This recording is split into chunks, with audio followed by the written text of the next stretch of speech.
Now recognize myself for 5 minutes for questions. One thing that was raised earlier was a little bit is about how 15 years ago the DOJ may have gotten a little bit politicized. I think Mr. Terwilliger, you were referencing that.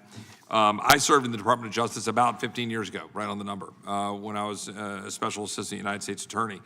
And one thing that I would note, Jack Smith has been at the center of a lot of these issues and debates in terms of lawfare. Obviously, that's in the federal context.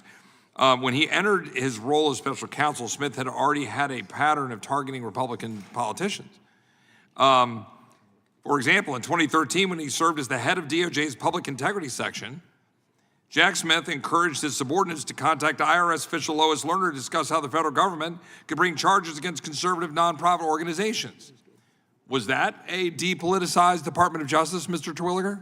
No, sir, and you've hit right on it. When you just use your common sense to look at what's happened. When you see some of the former prosecutors that were involved in some of these cases showing up as commentators on MSNBC, spouting political rhetoric, you don't have to be a genius to figure out what happened at the department.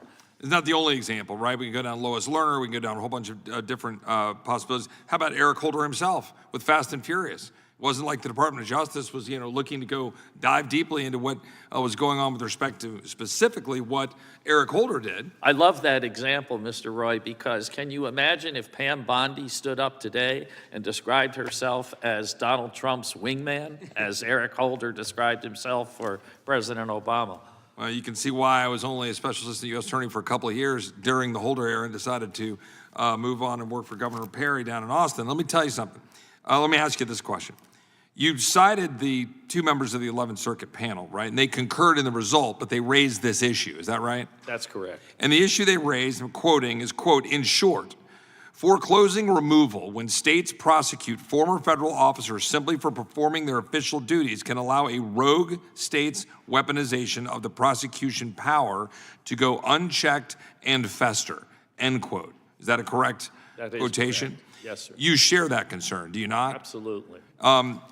Could you just describe a little bit, I mean, we've discussed it at some length here, but as we take up this legislation, at the heart of it lies the question that was going on here in the exchange between, I think, the ranking member and Professor Besky and some others about the job and the nature of the job.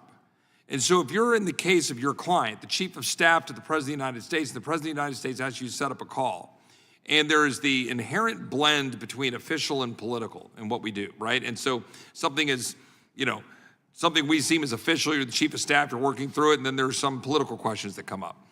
So how is it that we can proceed if we don't have clarity with respect to the actual job with respect to how you were describing that? Could you expand on that a little bit? Well, I would submit to you, Mr. Roy, that there is absolute clarity in terms of that job.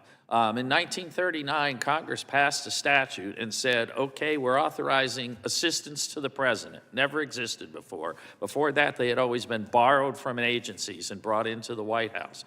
Presidential assistants were authorized by Congress, and Congress said their duties shall, quote, be as prescribed by the president.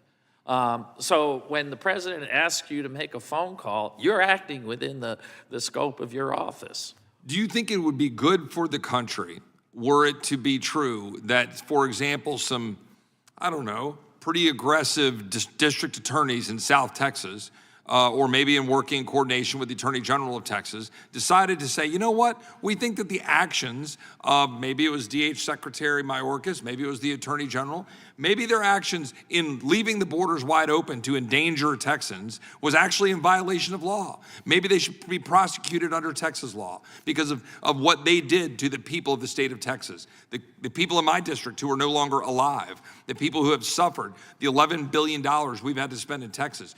Do you think it's a good direction for us to go to have it such that state DAs and state attorneys general can then go after officials in their carrying out their official capacity and the ranges around that official capacity? Do you think that's a good thing or a bad thing? And do you think it's important for us to clarify that law? It's a terrible thing to go in that direction, but that's the direction it's going. And it is inevitable that the worm will turn and there will be Democrat officials of political appointees who will be subject of just the kind of action you describe.